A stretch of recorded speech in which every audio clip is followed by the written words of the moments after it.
Well, me and Jeremy were reading last night that apparently the Movie Pass is in some financial trouble, and it looks as if it only has a couple months left unless it gets a lot more money.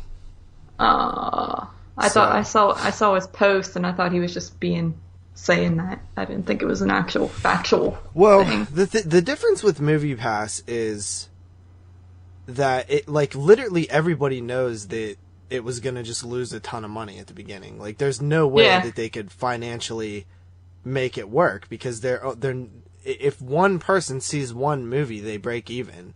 So you literally have to have people not see any movies to make money, which is just not going to happen. So their literally whole model was built on losses.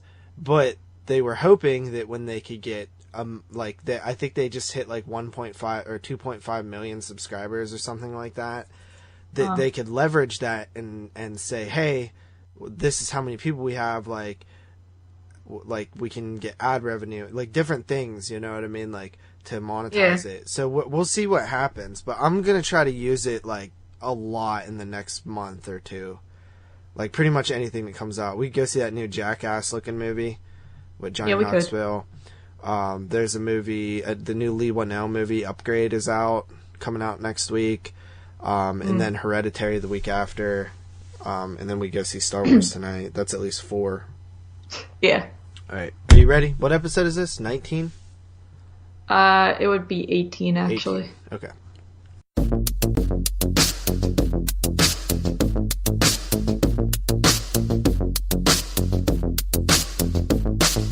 What up, guys? JP back at you once again, bringing you guys episode number 18 of the Netflix and Chill Horror Podcast, a podcast dedicated to covering streaming of all facets, including Netflix.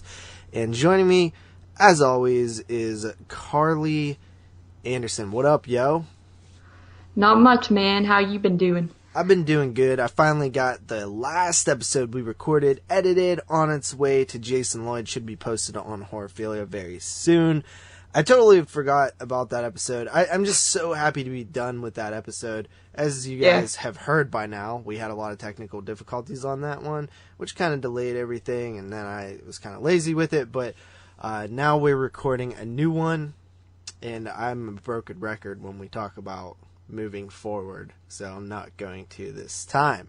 Good. I've been told by some reliable source that it's coming off as quite fake when we talk about that every single episode.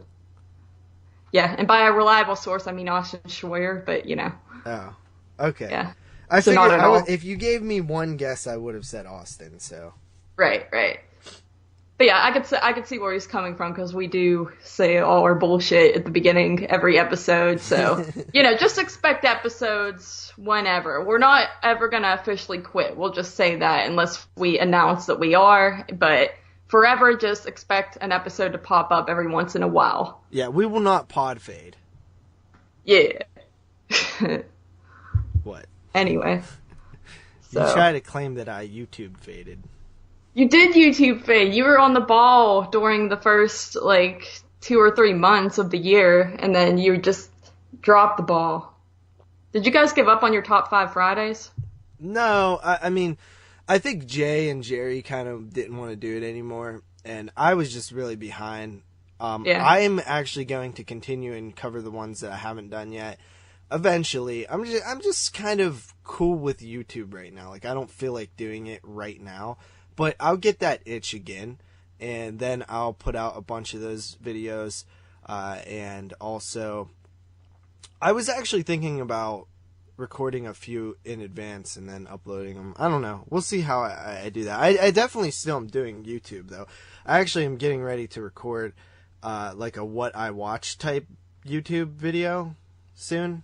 Because I've been watching not a lot of stuff, but just since the podcast is on hiatus, I don't have anywhere to dump these films that I've been watching, so. Yeah. And I watched a couple of things over the past 2 days. Some good stuff. Some cool Arrow releases and things like that, so. I tried to do what I watched when I first started the channel, and it was going well for Oh, dude, I love those videos. Those are actually good. Thanks. I forgot you stopped doing them. Yeah, it just got out of hand because I would watch so much and then I would only make a video like once a week or so, and then I'd be like, there's like 15 movies that I watched or not once a week, but like every time I had like a day off, I would try to make a video, but then sometimes I would skip a day and then like 2 weeks would go by and I'd have all this stuff to watch because I was trying to keep up on all of it. Then after a while, I just, got overwhelming, so I kind of gave up. But I might try it again one day and just limit the amount of movies I do in them as opposed to just doing random stuff. I think if you got a camera, it would help you out a little bit too. I'm trying to like save up my Amazon points actually right now, and then I'm gonna try to use those towards buying a camera because I'm too cheap to just buy a camera. Cameras are so expensive, but honestly, Shannon just got a really good camera for. You guys don't know Shannon, but she got a really good camera for like $30 at a yard sale on Bike Day. So that was really. I'm actually kind of jealous of that because that would have been perfect for me. But yeah, so we are here to record a new episode. This is my pick. This is Black Mirror Season 1. Now, Black Mirror is not a new show. This is not a show... Like, typically, we always record and base our episodes on newly released things. This is actually not new. This is something that came out years and years ago. Actually, this predates my entire internet being. I didn't start YouTube until 2012. So. Yeah, 2011 doesn't seem that far away, but in reality, it actually is at this point. Yeah, this is basically Black Mirror is a British science fiction anthology television series created by Charlie Brooker, and it started airing in 2011 on British television, and then in 2014 Netflix picked it up. So that's why maybe maybe it's not as old as like to Americans, because I guess we didn't see it until 4 years ago versus 7 years ago. Wait, this has been on Netflix since 2014?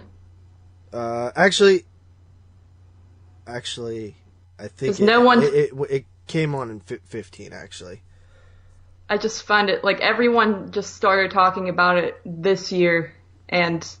Really? I hadn't heard nobody talk about it ever.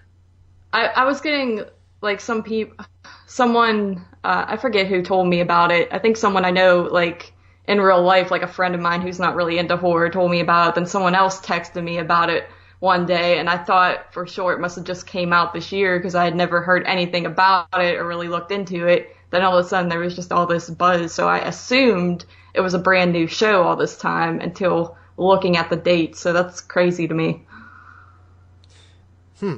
Yeah, I didn't hear a single thing about this until I was playing Fortnite with my cousin, and he was like, yo, did you guys ever watch Black Mirror? And I was like, no. And he knows that I have like the podcast and stuff, and he's like, you guys should talk about it. How much would it cost me to get you guys to talk about it? And I was like, Did you say $100 each? No, well, he said it was a show, so I was like, well, an entire season, I mean, that would be like a lot. But then he told me that the season was only 3 episodes, and I was like, well, I mean, we're kind of busy right now, so I'll put it on the back burner. Plus, I don't really want to charge you to do anything because you're my cousin.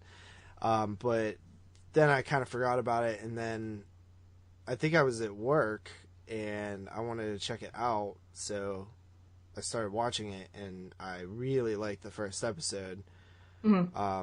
I guess I wouldn't say really liked the first episode. I just was really interested by the first episode. And then I decided to watch the other 2. And we'll get into that. We'll get into that in a moment. Not right now. But that's how I found out about it. Was just it was like this, like, couple months ago. Like, I'd never heard of this show. Like, I might have seen it on Netflix. First of all, it's not a horror show per se. It's very, like, Twilight Zone-esque. Like, a lot of people lump Twilight Zone into horror because that feeling that it gives you on certain episodes. But really, Twilight Zone is not, like, a horror show. Nor is this show. It's more science fiction. It's more sort of mystery and imaginative and like amazing. Like, not so much. it's like fantastical, not so much horror, but darker elements throughout. Kind of like, it reminds me of Twilight Zone because they kind of always had like downbeat endings for the most part in Twilight Zone, and then the show sort of goes that route too, and that's always how I kind of saw it as horror myself. Yeah, so so we're gonna get into this show. There's the history of it's kind of interesting, that it was a UK show, and we're kind of just kind of finding out about it, at least us. I'm sure people have been talking about it. It's just not in front of me, basically. So it seems as if the show, at first glance, you're kind of like, okay, what is this? Because the first episode starts and it just kind of feels like regular, I guess not America, but regular politics and things like that. And yeah, it doesn't feel like it's in the future necessarily. And then there's like little hints of it throughout the episode. And so I don't know. Let's just tackle this as sort of a episode by episode, since there's only 3. But to start, we will say that this is basically a show that's set in the future for the most part. But it's not the same future every episode. It's different splinters of reality. It's different timelines or different perspectives into the future. One episode might just be slightly different. Another episode might be vastly different. It's kind of just different veins in which the sort of dystopian future that's set in most of these episodes is presented to us. So a lot of technology, a lot of differences. It's not the same every time, but we get the idea in the sense that a lot of the same themes exist throughout the future arcs in the different, I guess, futures. Mm-hmm. Which is really interesting. Because it's all stemmed in our current... It's not a far away future, right? It's not like this is goddamn, 2020 or whatever. I don't even know. That's not even a real date. 2020. Yeah, that's really far away. I meant to say like 2220 or something. It's not like 200 years from now. Yeah, no, I know what you mean. It's just around the corner because there's still elements and a history with the technology that exists in our present time that you could see like the birth of it.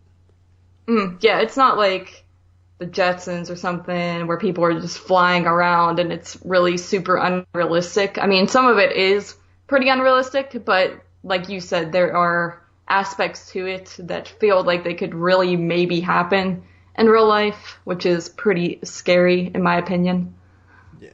It says here that on the Wikipedia page that Brooker, the creator, developed Black Mirror to highlight topics related to humanity's dependency on technology, creating stories that feature the way we live now and the way we might be living in 10 minutes time if we're clumsy. That's actually very, very, very accurate. That's kind of what I just said, but in sort of a better way.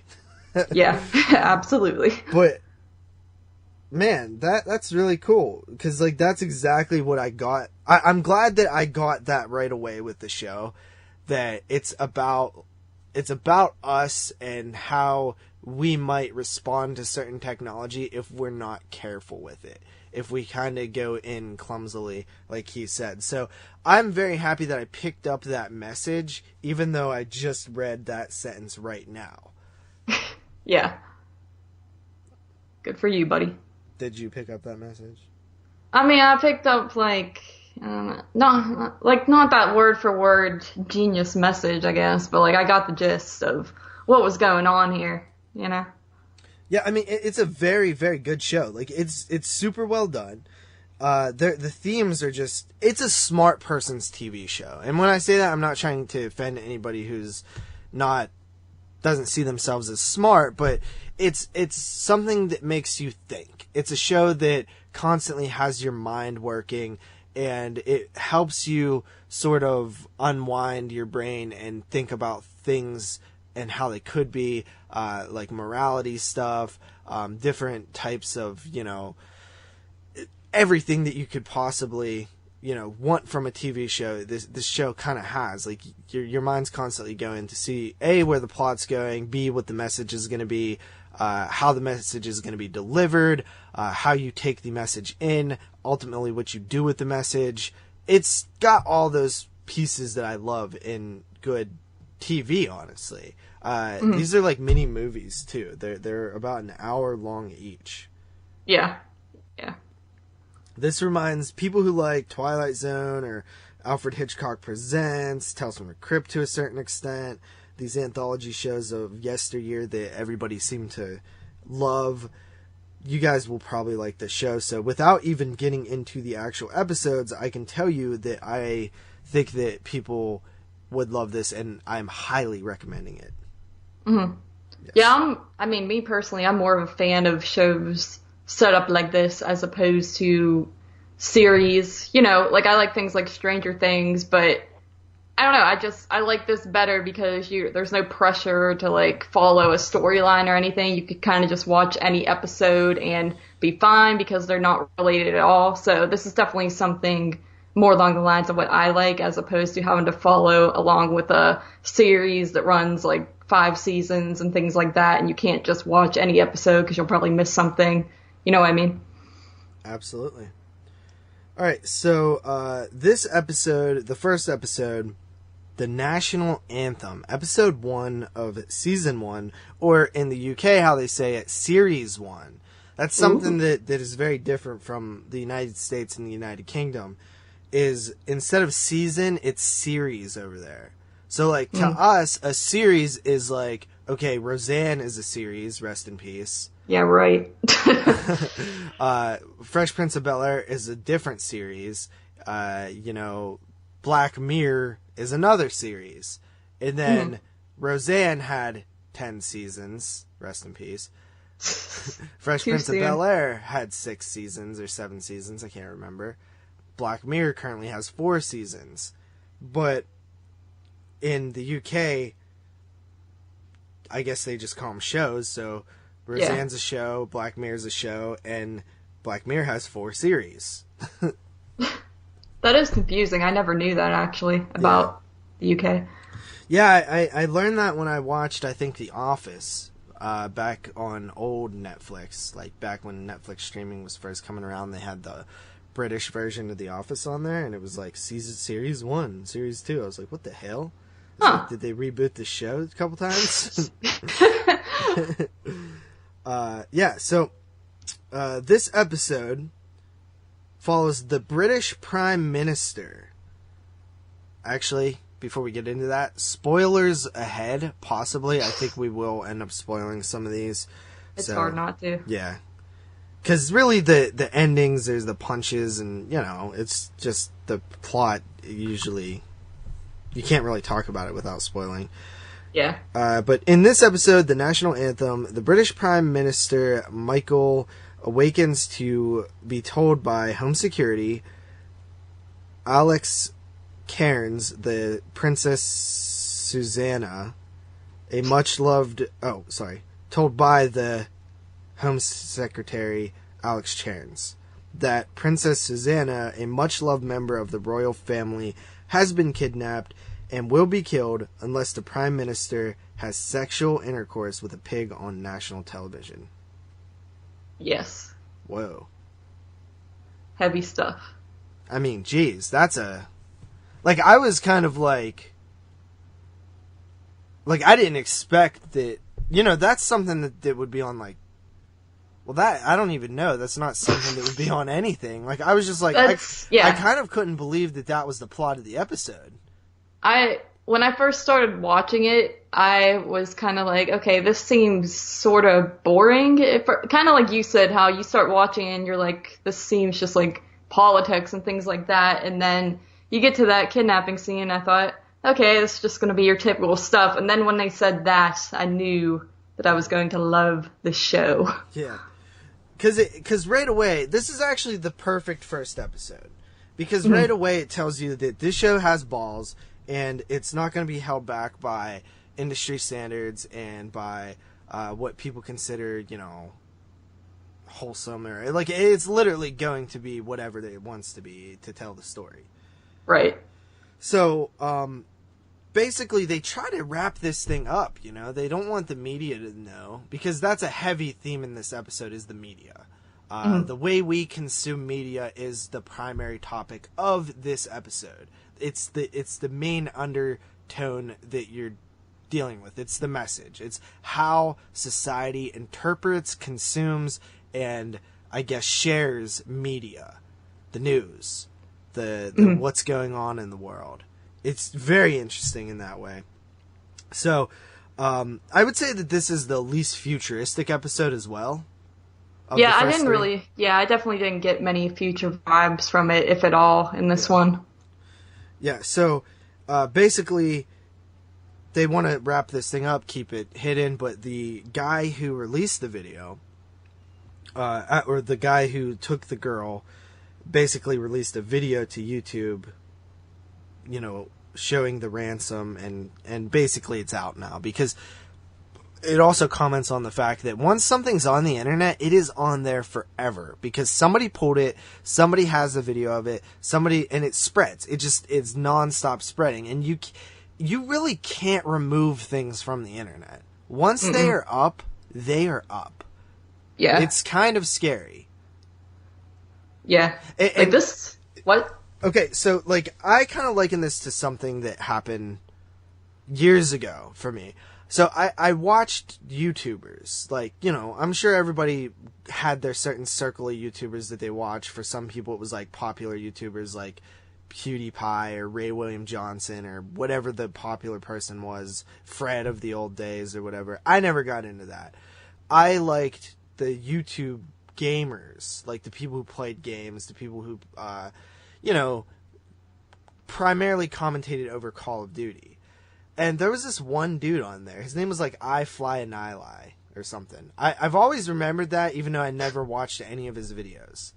And apparently, this guy was in the Air Force. He was a Call of Duty commentator. He was making good money. His channel was growing.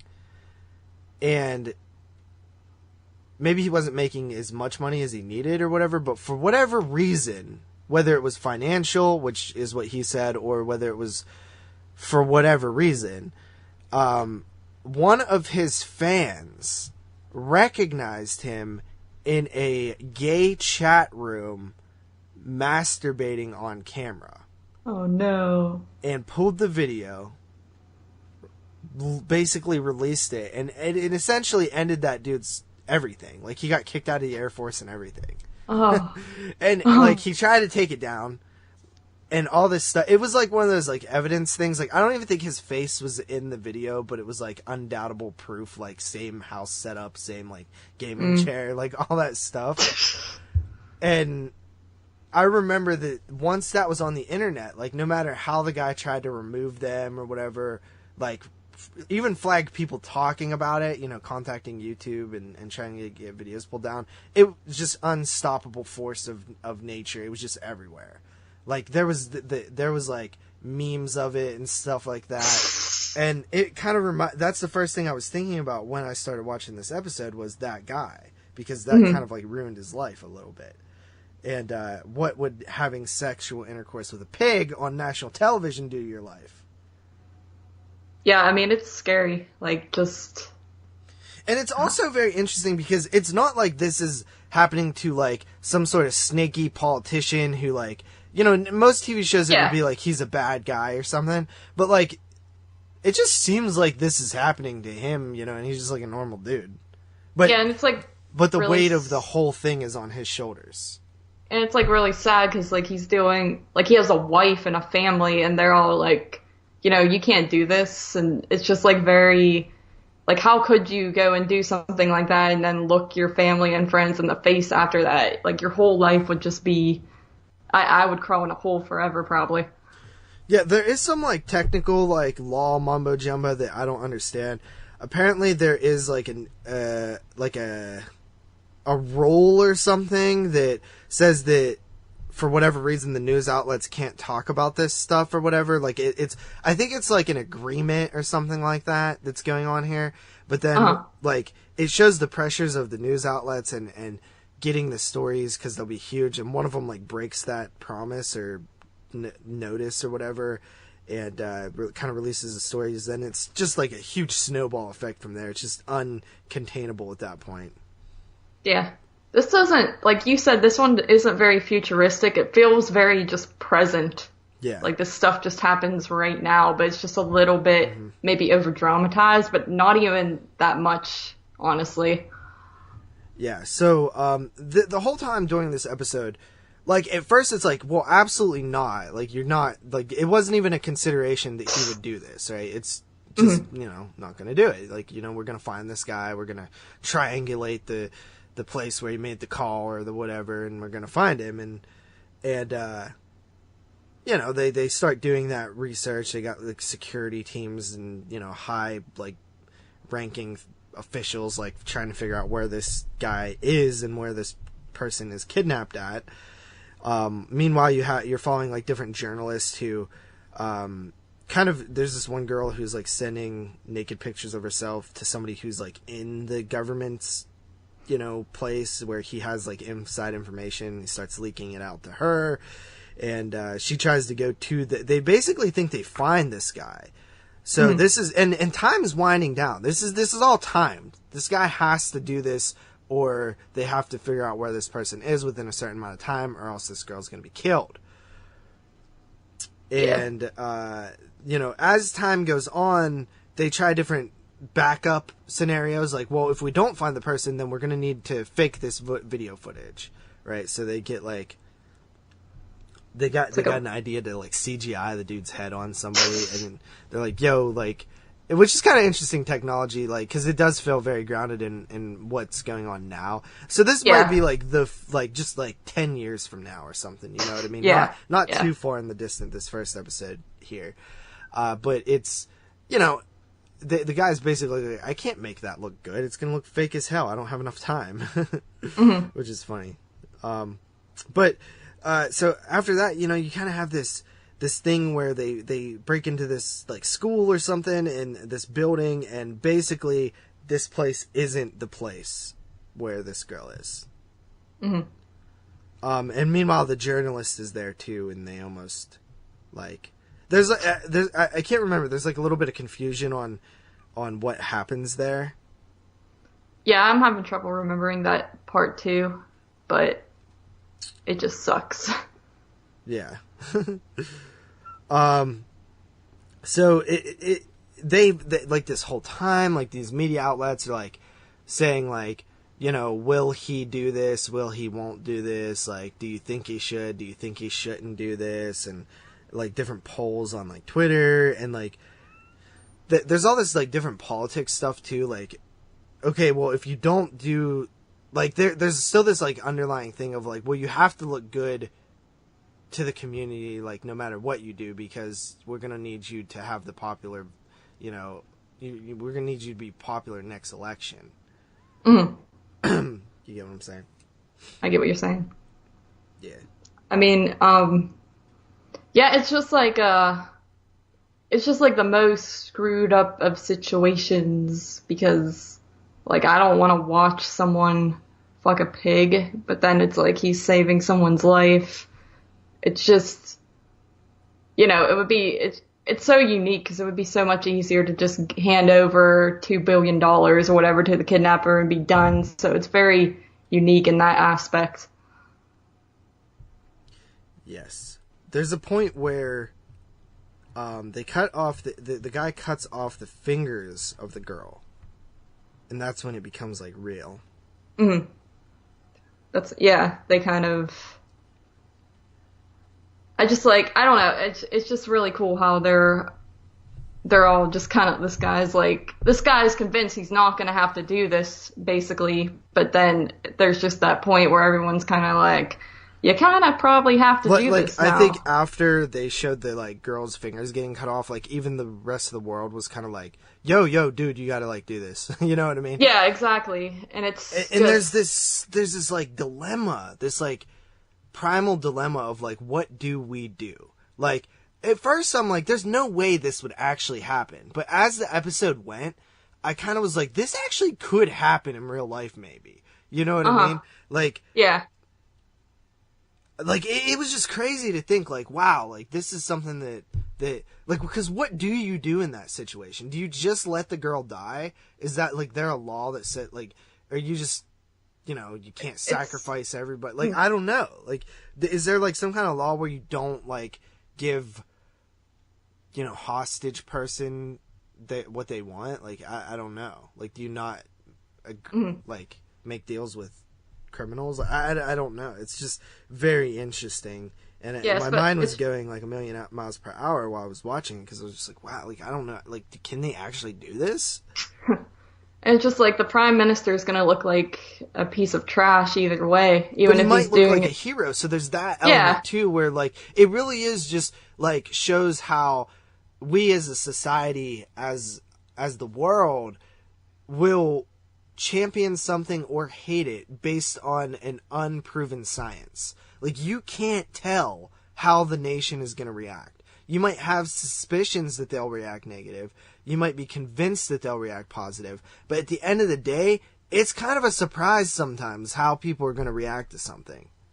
I like how also, you know, you're saying, like, some people might react negative, some people might enjoy it in a way, but either way, I just love how everyone is gathered around to see it, because they're just like, is this really going to happen? Because that's something else that happens in real life. Whenever you find out about something crazy that might be going down, like, I don't know, everyone gathers around to see an eclipse outside or something. It's just like a community type of event, and that's what all these people do. Even if some of them might be against it or with it, they all still are gathered around and kind of making jokes beforehand, and some are kind of, you know, disagreeing and disgusted by it beforehand, but either way, they're still all in the same place waiting for this moment to go down. Yeah. So basically, we get to sort of the end part of the episode, and they decide to go through with it. And basically, this guy has to go have sex with this pig, which is just crazy. They I guess, like, the government kind of makes it to where the tape or any kind of recording of the event becomes illegal after midnight, even though they are the ones broadcasting it. And apparently 1.3 billion people watch it. It sucks. Some people are disgusted, others are amused, some people are intrigued, some people are disappointed, you know, just kind of every type of reaction. And I really like that scene as well. You just see their faces just kind of drop. They're like, oh, maybe I didn't actually want to watch this after all. And it's just like a very dark type of moment. And I felt really bad for that pig. You know what I'm saying? Yeah. Yeah. I mean, that's one of the things that I guess I would feel bad for the pig, too. That's rape, I'm pretty sure. Yeah, you get a glimpse of the pig, and it's just eating. It doesn't know it's about to be butthole. I know, I what about to cry. vagina? Vagina, maybe. I don't know. Yeah, maybe. I don't know. But either way, he got raped, and I'm sad. Or she. Okay. The pig Do you think it's raped. A boy pig? Really? That's just what I pictured, man. I don't know. I pictured him just banging a pig in the butthole. It wouldn't even matter, really. It's a pig. I think it would matter to me. If I was going to have sex with a pig, I think I would want it to be a female pig. Okay, yeah, I guess so. I see where you're coming from. To me, in my head, I was picturing some gay sex in a way with the pig.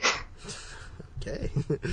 But there is a twist happening in the episode. So basically, the girl is dropped off before he has sex with the pig. Just in a random place. Yeah. Which I completely unharmed. Yeah. Her fingers are there. Then we see that some person kills themselves, who we later find out is the kidnapper, because he doesn't have fingers, because he cut off his own fingers. They eventually find out that the fingers were not from her. Mm-hmm. And boy, oh boy, that is a tough pill to swallow. Yeah. But then they're all kind of, the news all finds out about it, and they're like, we cannot tell this dude that we can they let her go. Tell Listen, this dude. For God's sake. Yeah. But I was just going to say that part where he's just, after the event goes down and he's in the bathroom and he's just covered in vomit all over his face. It's so gross. Yeah, it's nasty. And the final part is we see that the, I guess, wife and him are still this is like a year later. They're still together. It seems like everybody's kind of accepted, like, hey, dude had to do what he had to do. Like, the public was not mad about it. Mm-hmm. Because he still had a high approval rating. But behind closed doors, his wife clearly doesn't feel the same way. And that's kind of the end. Yeah. Which is pretty sad. Because, everyone loves him, but then, like, his own wife is the one person who he can't really get that, get rid of the awkward vibe with, and that's, like, the most important person to him. Yep. So, yeah. I mean, I really feel bad for the guy. Yeah. But the whole episode's point is our obsession with media. And I do social media. Mm-hmm. Because the dude who kidnapped her was like some artist guy who was trying to prove that point as well. And then I do like how they did pick the prime minister guy, how you said he's like not a total asshole, because it adds more emotion. If it was someone that you hated right off the bat, you'd be like, yeah, fuck the pig. Yeah, and this episode was a great first look. Apparently it was based on some kind of true type of thing. I haven't looked into it, where somebody tried to attempt something similar to this. So yeah. But this episode had tons of praise. 1.9 million viewers. People said that, it. Here's a quote from the AV Club, which is a popular reviewing thing. The genius of Black Mirror is how subtly it builds, keeping you from ever questioning the insanity of the premise or any minor plot hole. Every twist seems organic, every decision rational, every effort is made to keep the kidnapper, of course, but that necessarily has to fail. Goes on to just praise it. It is a great type of feeling while watching it. Yeah, fantastic first episode to get you interested in the show for sure. Yes, but one thing I will say, I didn't absolutely love the first episode. I just more so was interested in it. I didn't get the feelings that I do sometimes that I get later in this series, but I did really like it. I was like, this is so interesting. That was my main takeaway, is I was just really interested. I wasn't blown away by the episode. I was just very interested in it. Yeah, I feel you on that. I mean, it's definitely the one that doesn't go as over the top with the futuristic stuff. Mm-hmm. So, it's very sort of basic in a way, but I don't know. I really, really enjoyed it just because it definitely gave me that Twilight Zone type of feeling just by how bizarre the situation was. I've never seen something like that necessarily done on TV or anything like that. So, I would probably agree. It kept my interest enough to crave more of it. Yeah. But I wasn't in love with it, but I really enjoyed it. Yeah, it was very good. Like, don't let me, kind of confuse you on that. It ran 44 minutes, by the way. So 45 minutes for that one. And moving on to the next episode, which actually was shocking to me because I thought the show was just going to be like 45 minutes, but the second episode, 15 Million Merits, ran 62 minutes. Yeah. That's a movie, dude. Mm-hmm. As long as an episode of Masters of Horror. Yeah. Which is essentially a movie. Yeah. So, alright, the plot of this one: in a world where most of society must cycle on exercise bikes in order to power their surroundings and earn currency called merits, the episode tells the story of Bing, who meets Abby and convinces her to participate in a talent game show to escape the slave-like world around them. The episode is a science fiction dystopia which features a parallel to reality shows and figures such as The X Factor and Simon Cowell. So there is a lot of things going on in this episode. This is arguably the best episode of the first three. There's so much going on, and it parallels so much of us and our current landscape. So right away, the lead actor in this episode is Daniel Kaluuya, who we know from a couple years later in the film Get Out. A couple years later, that sounds weird. Why? Because, like I said, I didn't realize how old this show was, and I kept the whole time I was thinking this was after or during the same time as Get Out. And by a couple years later, I mean like 6. Yeah. Yeah. Yeah. So I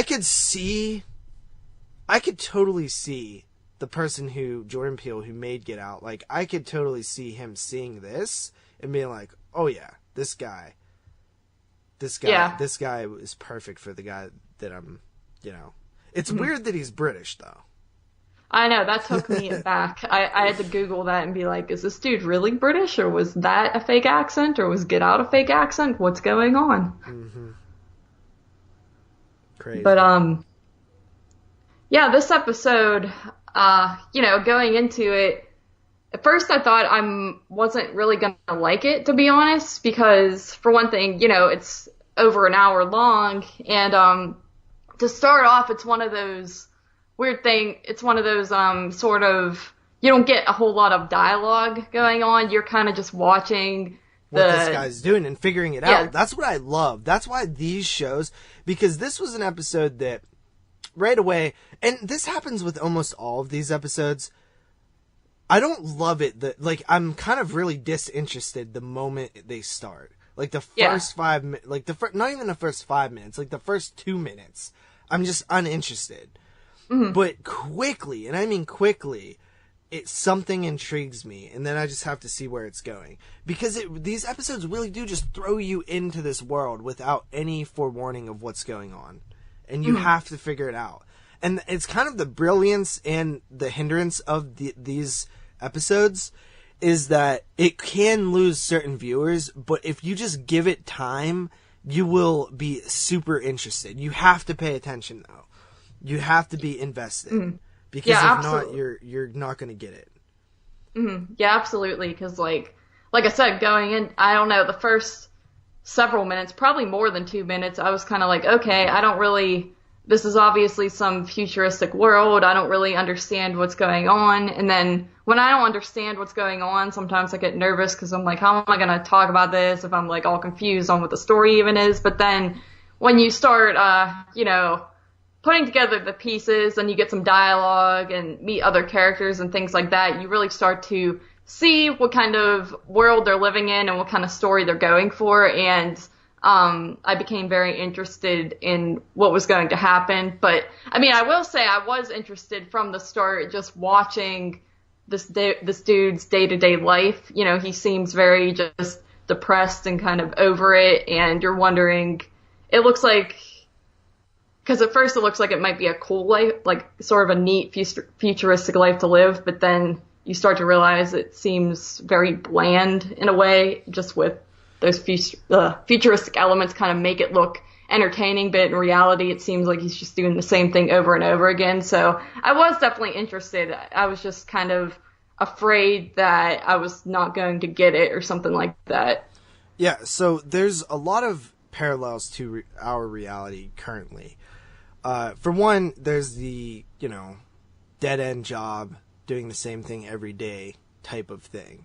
Mm-hmm. But it's a little bit different in this episode versus real life, because they've completely gotten rid of like the way currency works in our time, and it's different now. It's all automated. So you literally have your entire everything that you own, like everything that is, you've amassed, is all kept in like sort of a digital version, like a cloud almost. And they're called merits. And you see that you can make merits. You can make unlimited merits. You know what I mean? You just have to keep riding this bike. And I mean, it kind of like, they don't really explain much about that, which is another reason I kind of like this episode, is you're not really sure how the world got here, what that bike actually does. You assume it's some sort of power source, but how they've sort of proxied or, sort of paralleled this power source into some sort of monetary gain. You don't know, but you just know that somehow this is big bucks. Like this is the jobs that are available. It almost feels kind of like a metaphor for like, don't be lazy, because in the episode you see there are some overweight people walking around doing just like janitor jobs and things like that, and then the people riding the bikes, in particular this one character, is just like really rude to this. Anytime people walk by, he calls them like fat or pig or like just rude things like that, and it almost feels like a metaphor for, I don't know, like the overweight people or just like the lazy people who never got up and went and did anything. Then these people riding the bikes, obviously they're getting more and more energized and in shape and things like that as they're riding their bikes. Yeah, absolutely. That's definitely part of it as well. It's a small part, but it's definitely a part. Where it seems like the people who, like, there still is a level of hierarchy there that shows your worth. Yeah, like how today we have like minimum wage jobs, and then the people who make trillions of dollars. It's just done via exercise. We get the sense that it's a simple life, and everything costs merits. So if you go, and some things are cheap. Some things are cheap, like, and you could realistically, honestly, like, it doesn't seem like, besides the world that you're living in, it doesn't seem like a terrible existence on the surface, because it's like you still are living relatively happy, I guess, in a sense. Like, you have a roof over your head, and if everybody's sort of in this situation, then it makes it a little bit easier to swallow, and you know that if I work hard, I could at least have cooler shit than you. But it's simple. Everything is online. Everything is digital. So Bing, our lead character, we learn that he's got a lot of merits, like a decent amount, more than some people. And he got them from his brother who had died. He inherited his merits. So we do learn that they can transfer over some way. Mm-hmm. And basically, we learn about a few things. So it seems like people have these avatars that are basically like representations of them in digital form, and you can like buy them clothes and different things like that. We see that there's some commentary where people are obsessed with that, which mirrors how we are with, especially in the gaming community, about cosmetic items that are not physical. You're paying money for different suits for your character to wear and things like that. And on its surface, I understand, like, hey, if it's entertaining to you, then really who cares about how you spend your money? If you're having fun with it, you earned it. But on other services, it just seems so pointless. Yeah, and I really like the avatar aspect of it. They remind me of kind of characters from like the Wii or, the Snapchat things that people have nowadays. I don't even have one of those. I don't even know how you get one of those, but like people are obsessed with making those look like them and having just these mini me's, and it's very relative to the show. So I thought that was pretty interesting, especially when you later on see the game show part of it. Yeah, and they live in these rooms that are surrounded by TVs, and essentially, you know, you can pay to watch TV, you can pay to play games, but you have to watch ads, which parallels YouTube, because YouTube and Facebook and everything that we do now has ads, right? Like, there's all these ads, but it makes sense because they need to make money or whatever. But you can skip the ad, but you have to pay merits to skip the ad. But sometimes you will, just because, like, the convenience of it, you know? You know, I don't feel like watching this. Like, I'm going to drop, 15 seconds of running time that it takes me to earn those merits or whatever, you know? 20 seconds worth of running just to get rid of the ad. So I like that system, that currency system. It's interesting, and it doesn't feel that far off of where we are now. Yeah. Which is crazy. And like, there's ads for, like, porn, basically. You know what I mean? There's like a version of porn in this world. Wraith babes. Is that what it is? Wraith babes. Yeah. It all seems a little grandiose. Like, it does almost take me out a little bit and that's my biggest critique of the entire episode, is I feel like everything is a little too satirical to the point where it feels unrealistic, and some of the graphics are not good. Like, they look worse than the stuff that we have now. Like, some of the, like, like different running, like the different things that come up on the screen and stuff like that. Mm-hmm. They're a little worse than the stuff we have now, so that kind of hurts it a little bit, but not too much. Yeah, I feel you. It is a little over the top, but I did like how it is very mirroring of today's time, but obviously just 10 times hyped up, or a million times more hyped up, rather. But I don't know, it didn't really necessarily take me out or anything. I thought it was interesting, at least. Yeah. And so he meets this Abby girl who sings, and he, like, instantly develops a crush on her.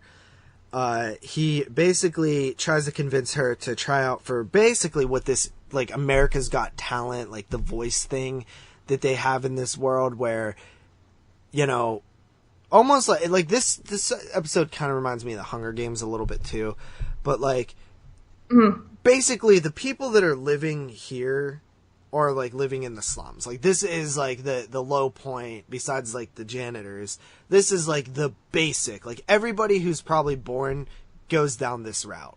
But there's a select few people who are special that can go beyond this and kind of live in a more lavish lifestyle. Mm-hmm. And they do so by going through this talent sort of show. And,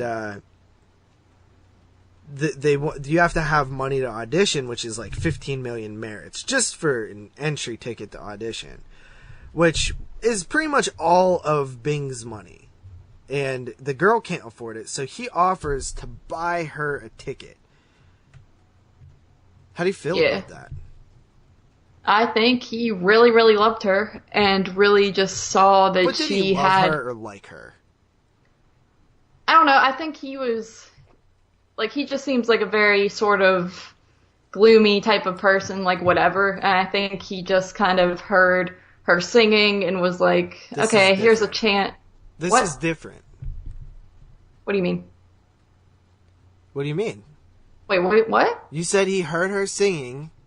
Oh, you're saying this is... I thought you were telling me that what you're talking about is different. What I was just saying was irrelevant. No, he's saying that this is different. This isn't the same shit that we see every day. This is something that's... Yeah, I feel like he saw it as kind of, well, he doesn't really have much talent or anything, so why not give this girl kind of a chance to get out there and become something bigger than, just the typical what he is and what everyone else is. So, yeah, not necessarily he's just madly in love with her, but just he saw it as his kind of opportunity to make a difference in a way, even though he's just kind of making a difference in her life. It just kind of gives him more purpose. I guess so. I think he's a dumbass. Oh. Well, I know you would, because you have no respect for the women, so... Clearly they have tons of respect for themselves. Listen, buddy. You want to fight? So, anyway, she goes on to this audition, and see, this is the one thing that I didn't like. Also, the other one thing. The audition? No. They have her drink a beverage called Compliance,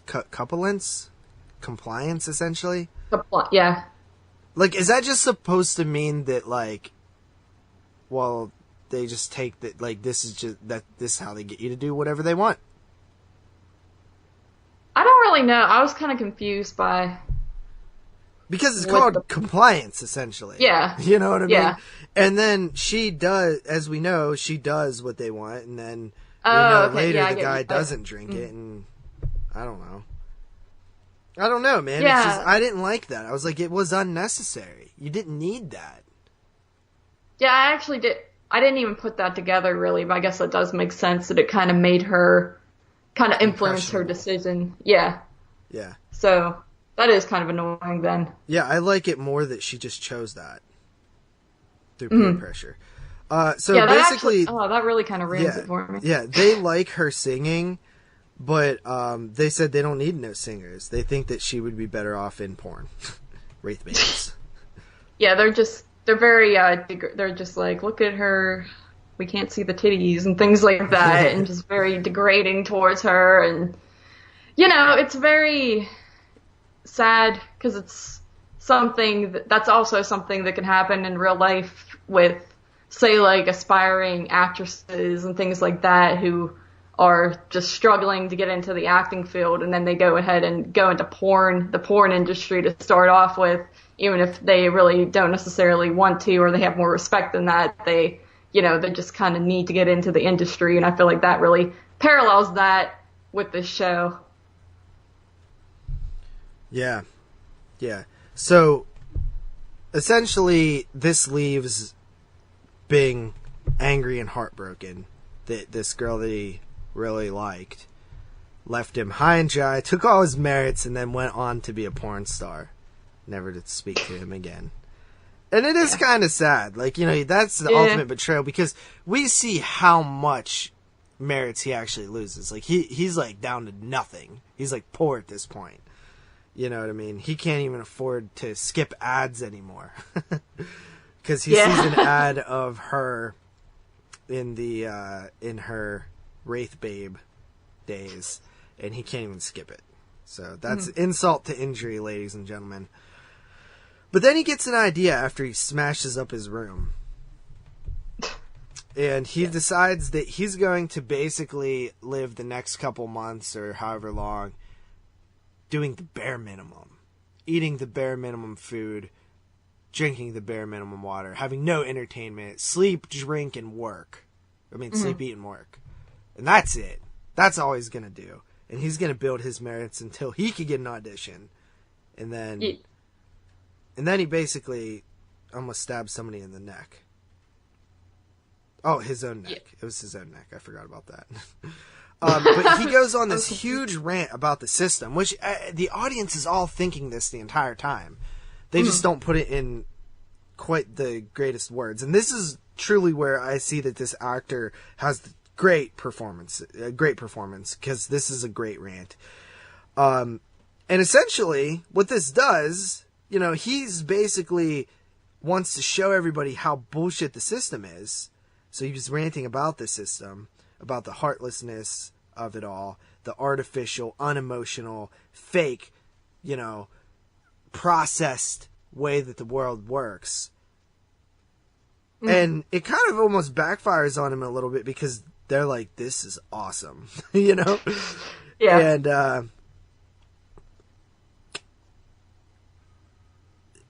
they offer him a show.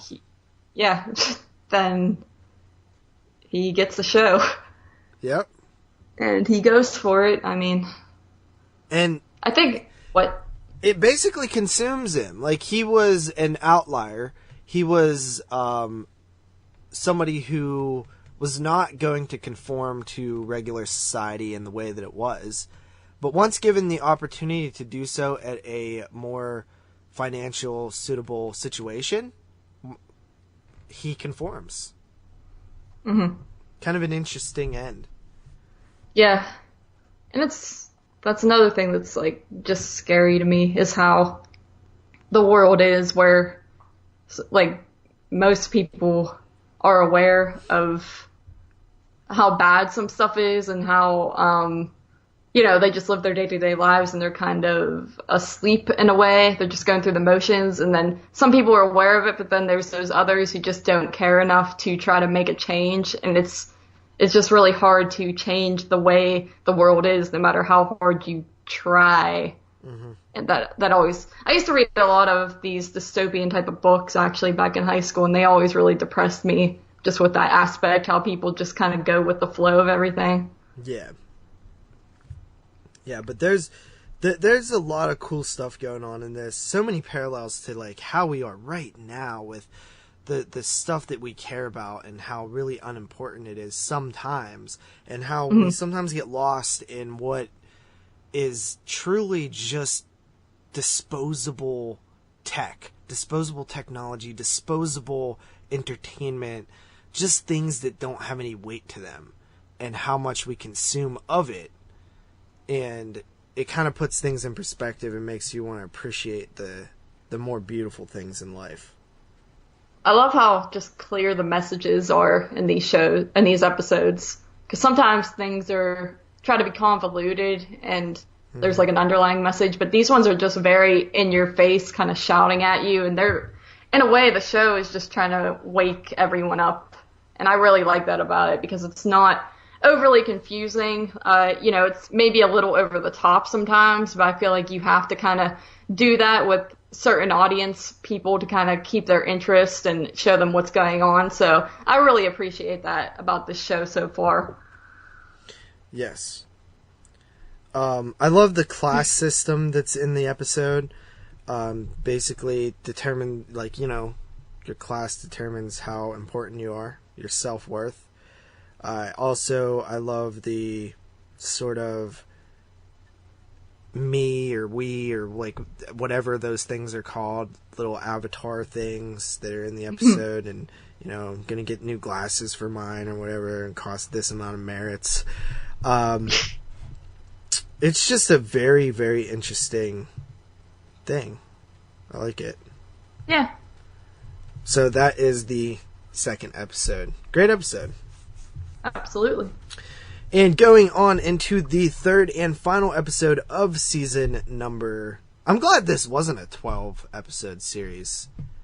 I know, there's so much to go into. Yeah. I was wondering if we're going to be able to talk about each one, but clearly. It's literally like we're reviewing 3 different movies. Yeah.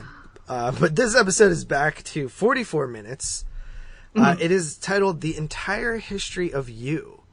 And I gotta be honest, so when this episode first came up, I could not get into it. I tried watching it, 3 or 4 times, and I was just like, I don't, whatever it was, I fell out of it, I didn't pay attention to it, and I stopped watching it. I started fucking with my phone and different things like that. Mm-hmm. And then once I decided that we were gonna do this show, and you had watched, all your episodes or whatever, that's when I was like, oh, I better actually pay attention to this and actually watch it.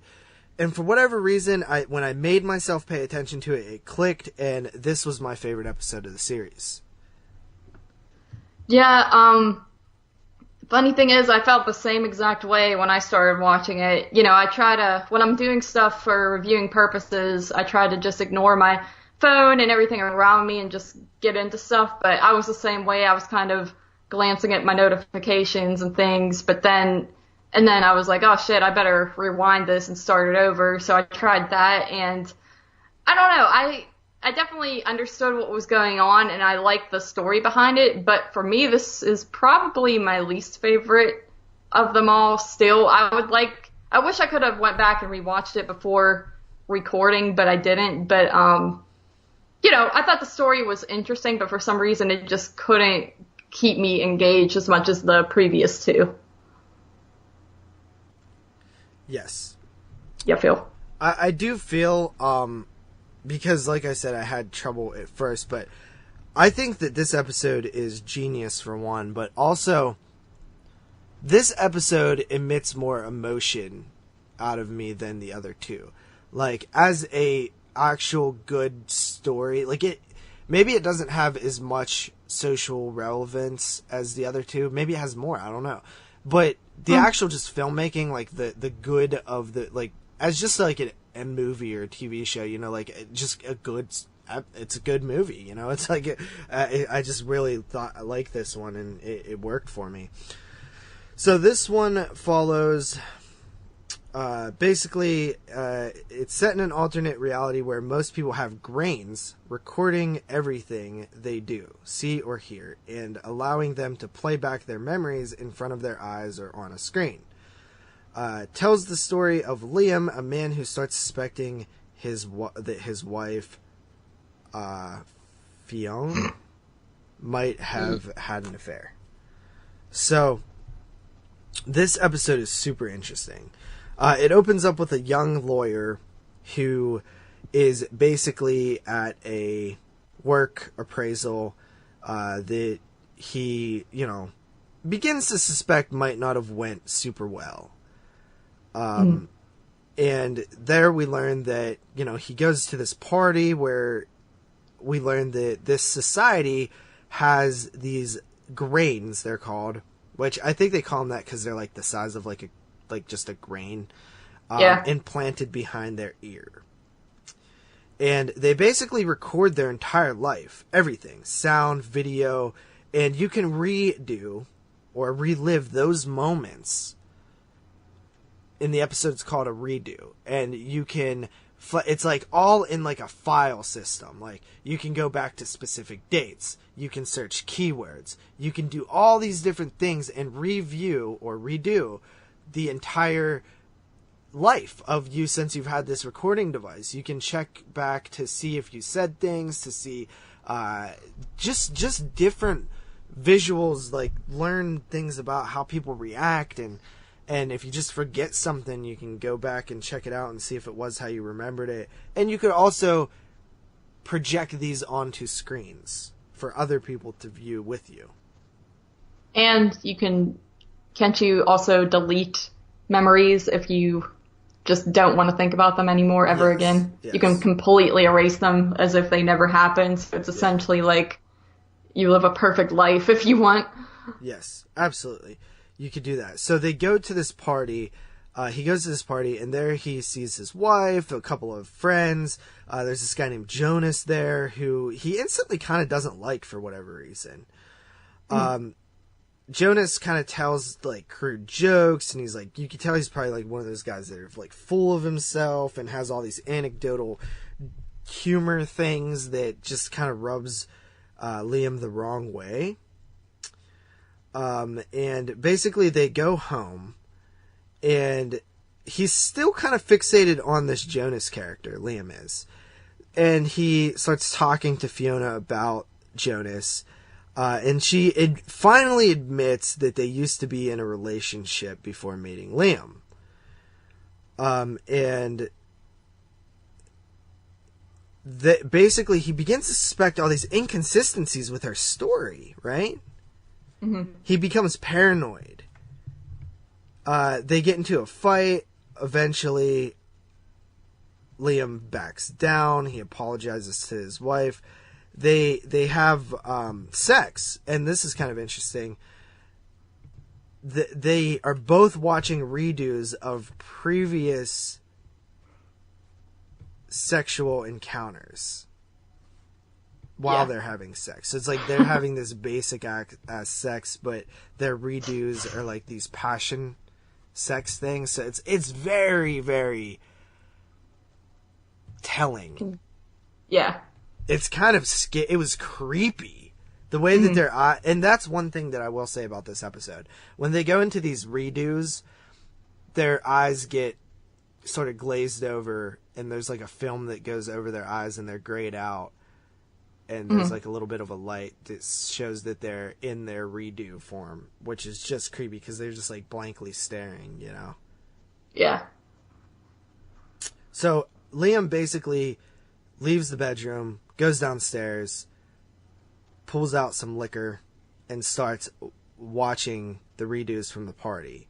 And he is heavily invested in every little detail of this Jonas character, every little detail of the party. He's rewinding, he's fast forwarded, he's pausing, he's zooming in, he's amplifying sound. He's doing all these things to get every little bit of detail.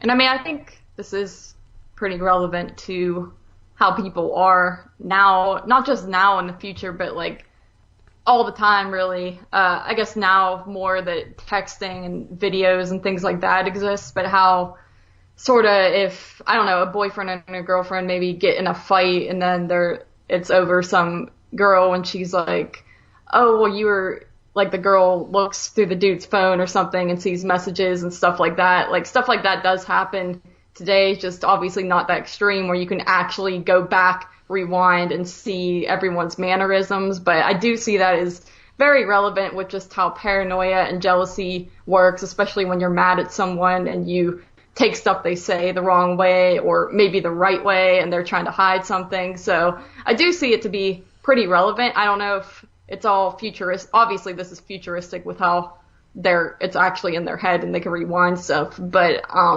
just the topic at hand is something that's always been relevant for people in general.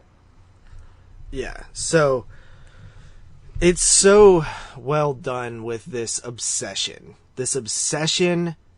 with these redos, the memories. Because if you're only focused on memories, then you're not truly living, right? You're focused on the past, you're not living the now.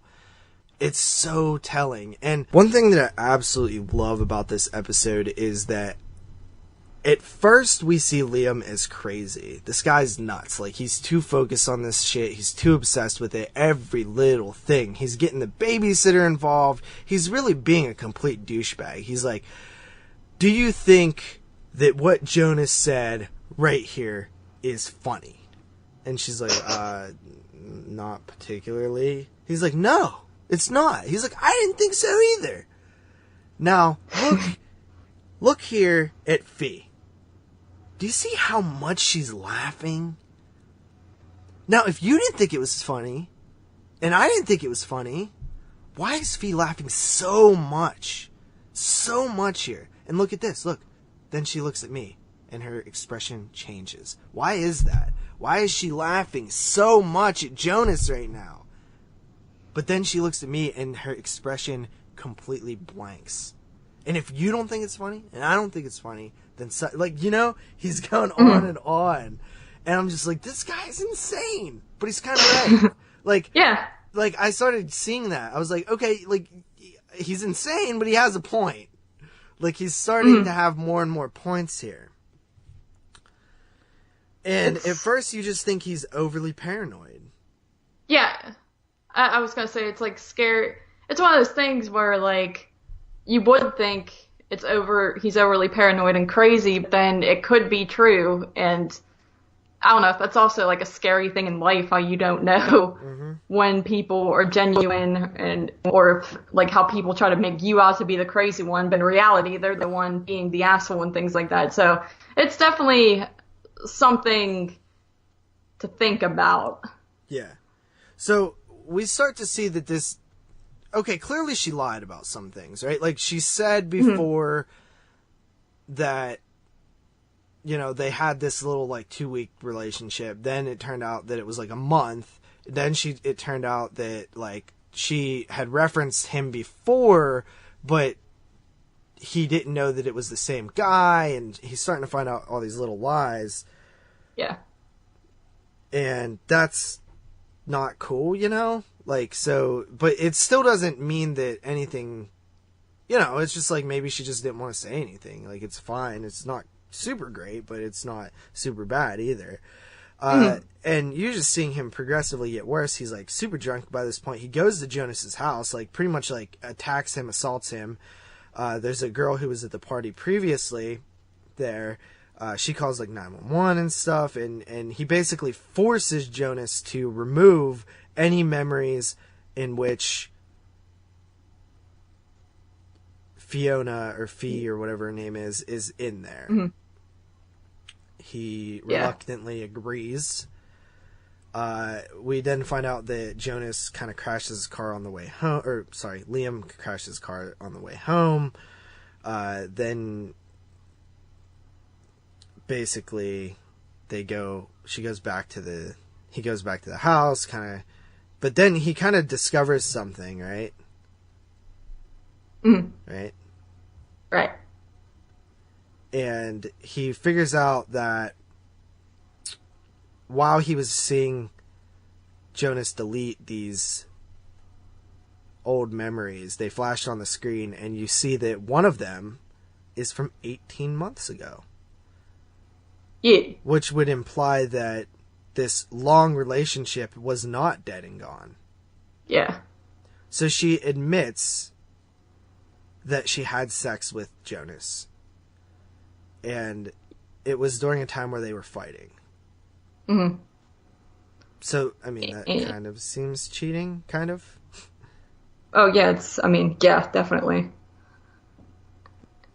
And then he's, like, trying to figure out if it was protected or not. Because their baby, they have a baby, and the time is eerily similar. And you find out that they tried to have a baby for a while.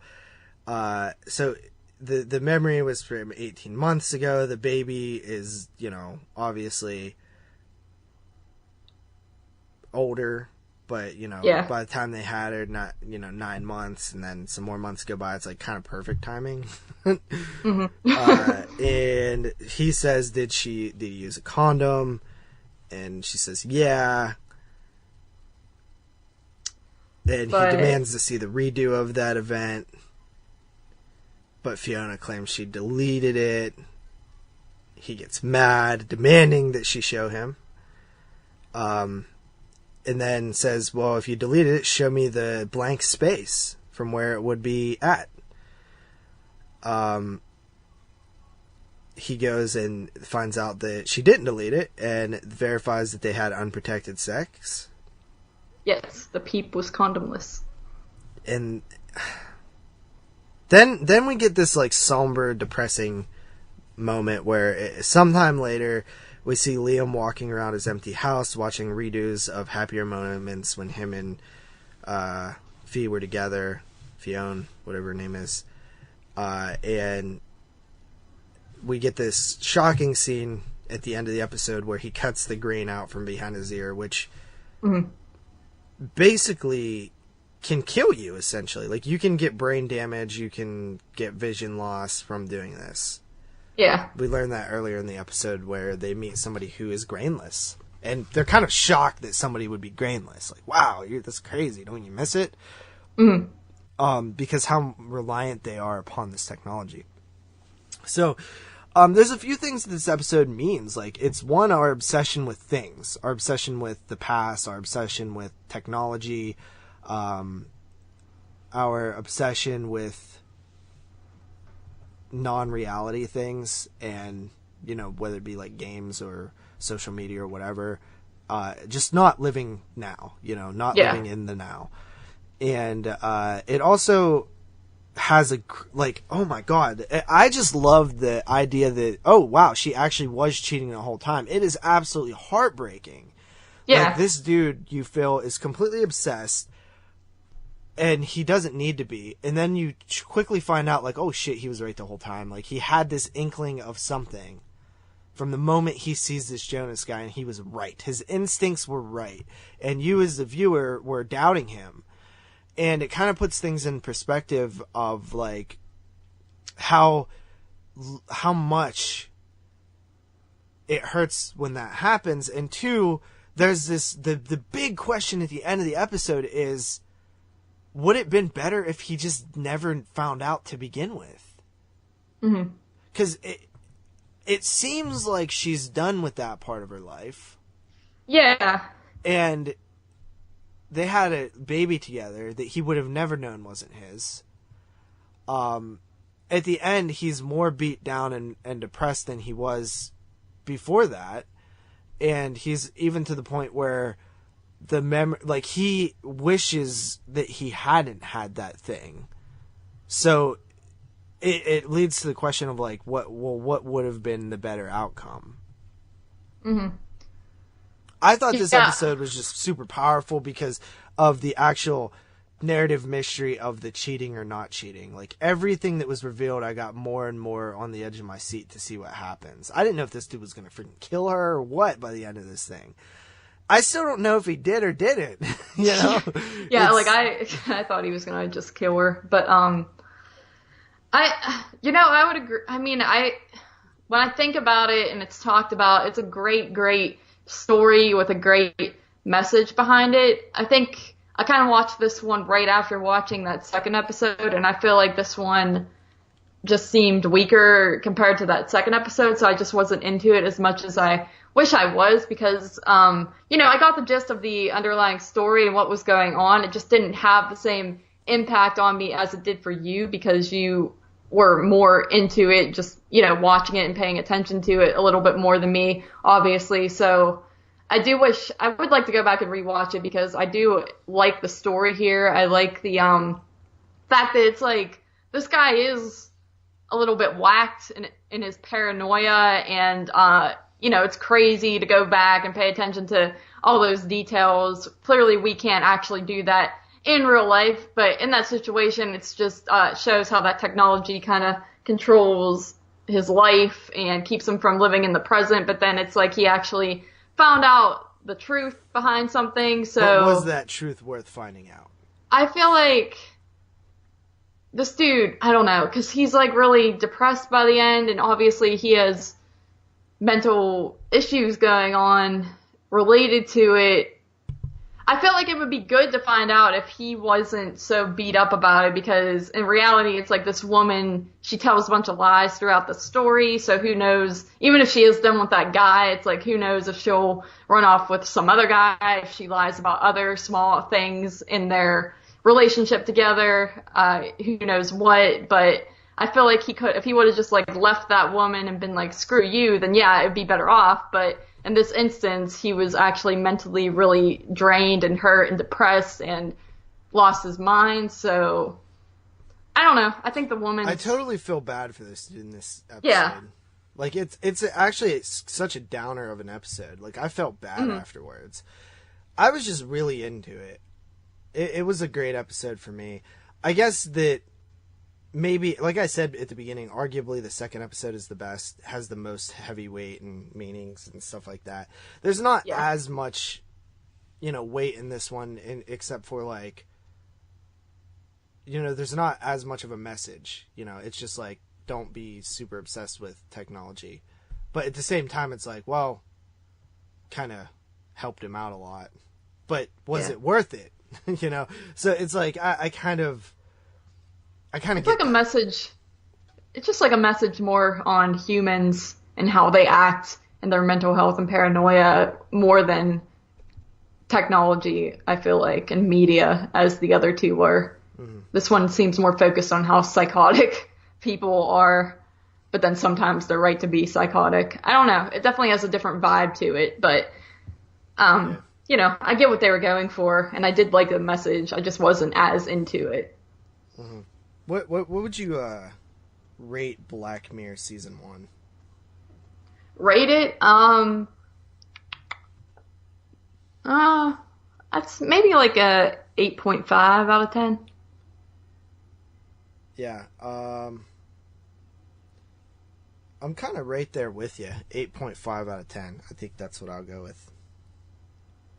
And the order of episodes I liked at first went like 1, 2, and 3. I think it would be more like 2, 1, 3 if I had to rank them from my favorite to my least favorite. Yeah, and mine is 3, 2, 1.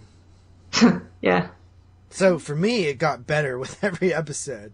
Yeah. I'm actually just very curious to see where the show goes next. Like, just because every episode could be different, So I just want to see what kind of topics they tackle in the future. Mm-hmm.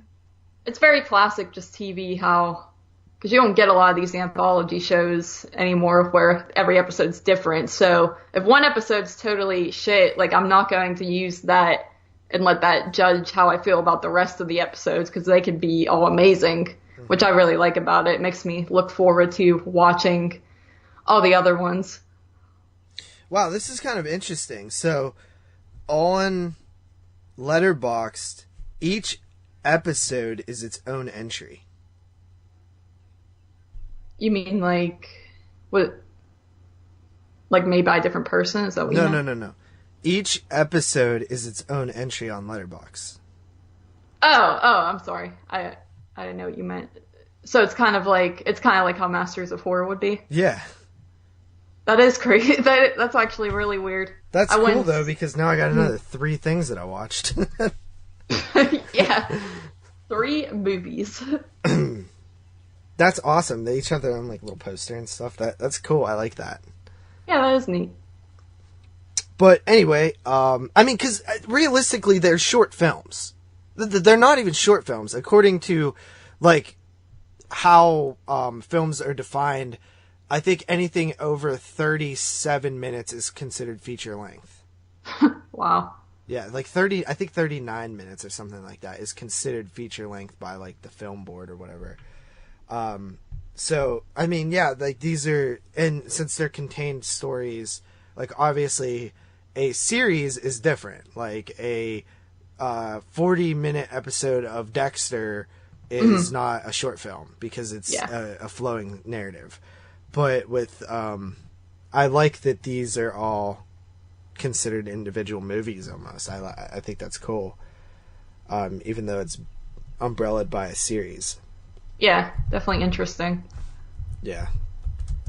So, we covered 2 series back to back, so we will take a break from Black Mirror. I know season 5 is like in the works now.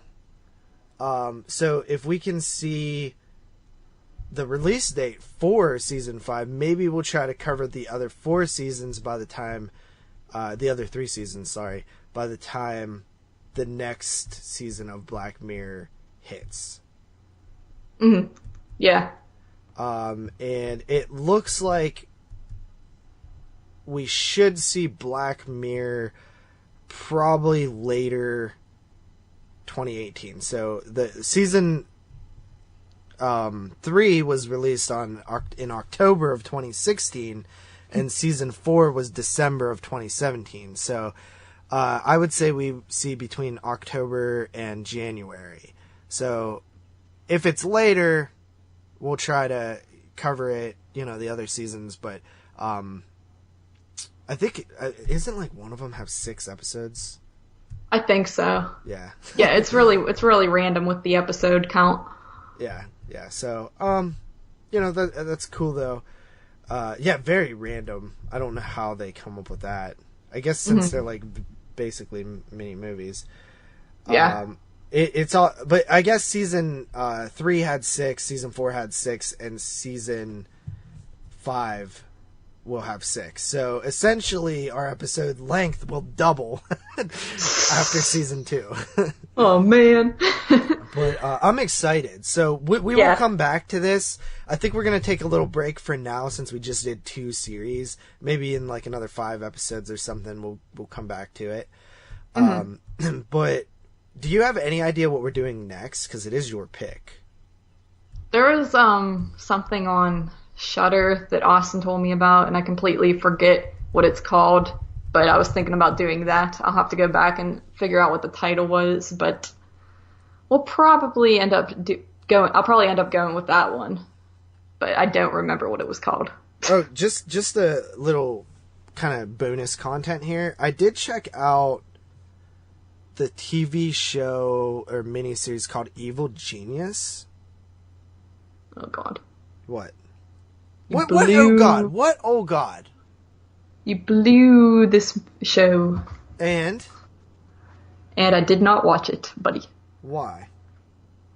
Because it seemed like it would depress me, and I'm not into the crime type of shows. Are you sucky? There is a new, looks like a baby horror type Shudder exclusive out there too. I like baby horror. I know, we've covered a lot of it. Wow, man, there has been a ton of Shudder exclusives since we've last covered Shudder. Like, there is so many right now. There's a lot of Shudder exclusives, homie.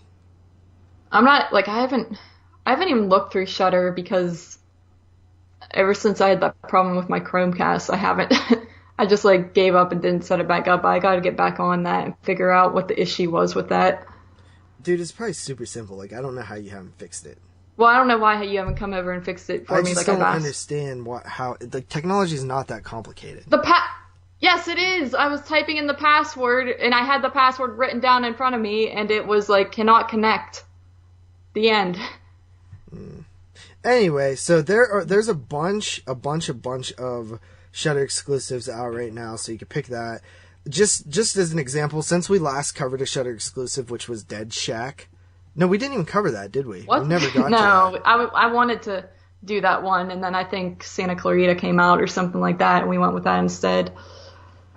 Yeah, so, I mean, here's some of the ones that have come out. Born to Kill, Downrange, Sam Was Here, Stillborn, Cold Hell, Sequence Break, The Noonday Witch. Sam Was Here was actually from last year, I believe. Was it? Yeah, I watched it for the 2017 show, I remember. Okay. Yeah, but still, those ones you just named, I've never heard of, so... Yeah, there's a ton. I mean, there's so many Shudder films that we've never got to that I would like to even go back and watch some of the other ones that we didn't talk about at all. But anyway, so Evil Genius, just very quickly, if you guys haven't seen that, I highly recommend checking it out. It is a great, fantastic miniseries. I watched it and loved it. It was so good. I liking it to like Making a Murderer, but it's not as good. But it has sort of that same docudrama feel. Mm-hmm. And the story is very interesting. I mean, I don't know. That type of stuff just isn't really for me. I don't understand why, though. You love horror. I don't know. Do you hate true crime? Yeah, I do. Like, why? You know how... I'm trying to answer you. Why are you saying why? I'm talking.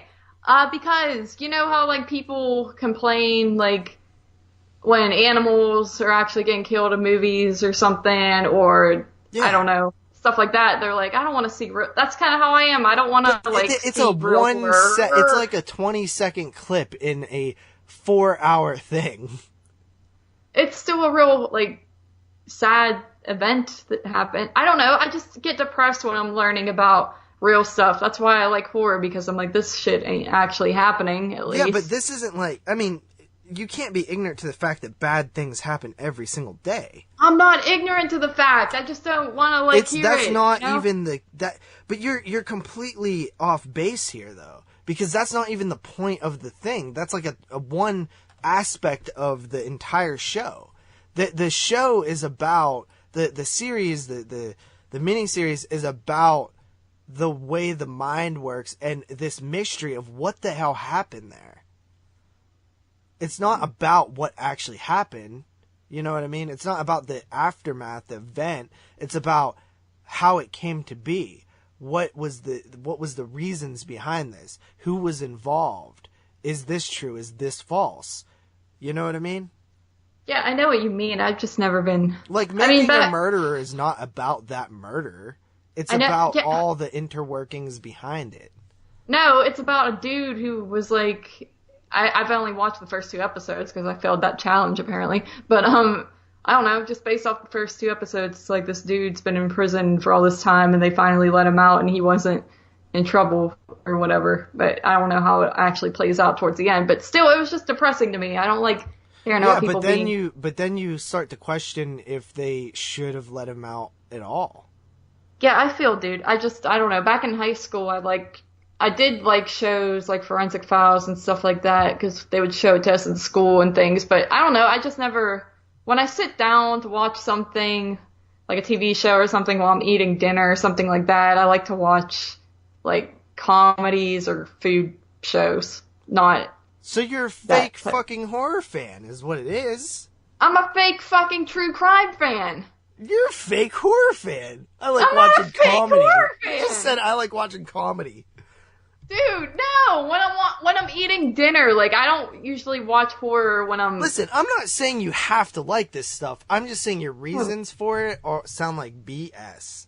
Okay, then I won't give reasons. I just don't like it. It's there, period. No reason. What are you going to do now, buddy? You're going to yell at me for not having a podcast, so you have to have reasons for things. I know, but then you just call me a moron, so why do I even try? I didn't. I'm just saying that you're off bit, like the way you were thinking about it. Okay, first of all, you were like, you're totally off base.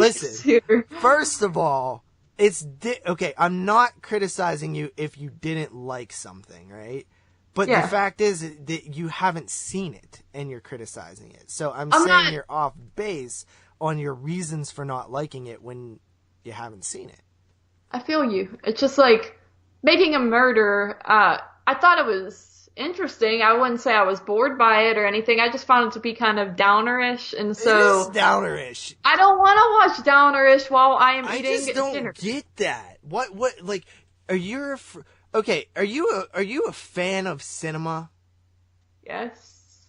So, like, you just praised Black Mirror in this episode for having downer endings and The Twilight Zone.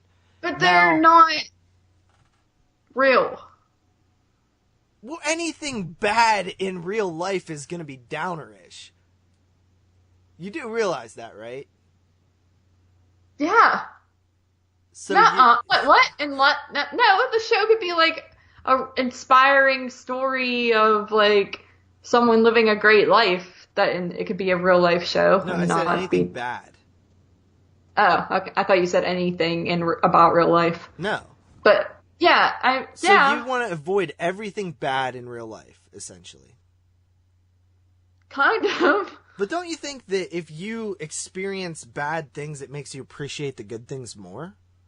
Yeah, me personally, yes. But like, I don't know, when I'm feeling good about my life and I'm not depressed and stuff, I don't really like watching just stuff about bad things that have happened to people or just crimes or things like that. It just kind of brings me back down a little bit sometimes. So you hate like Jeffrey Dahmer stories, and you hate like Ed Gein and like all the cool serial killers that are super interesting? See, I wouldn't say I hate that stuff. I've never watched, I know you've watched a lot of documentaries and movies on that stuff, and I never really have, so I couldn't really say how I feel about that, per se. I don't know, dude, it's just not my favorite. I understand. I mean, I think that I'm taking away from this entire conversation is that you're a fake horror fan. Okay, so obviously you're just trying to make a big joke out of me like usual. Hey, buddy. I mean, you do what you do, right? I do what? You're fake. I'm not fake! Anyway, Evil Genius is really good because it's the title is very well placed because it is about somebody who is absolutely super smart but absolutely super mentally disturbed. And this person needed help, and society kind of never realized that. And then we get the result that we got in the end. Hooray. You feel? Yeah, I feel, buddy. It was super intriguing. Carly's hating on things she's never seen. I don't know why. I'm not I just explained to you that generally, I just don't get drawn to that. Generally, I like to hate on things I've never watched. Are you just why do you make fun of my vocabulary whenever you're trying to bring me down? What are you talking You do that in real life too. I'll say something that's this isn't real life? I mean, you know what I mean, when we're in person or something and I annoy you and I'll say some word that might be a little fancier than what I'm used to, and you'll be like, that's your big comeback. About? You're like, occasionally. Occasionally is your big word that you don't always use? No! I couldn't think there was a word I said the other day and you mocked it and I was pissed. Oh, dude, you're trash at Bean Machine too. What? Dude, I'm so mad because I played that live stream back and you did acknowledge it and I missed it. But essentially, Justin...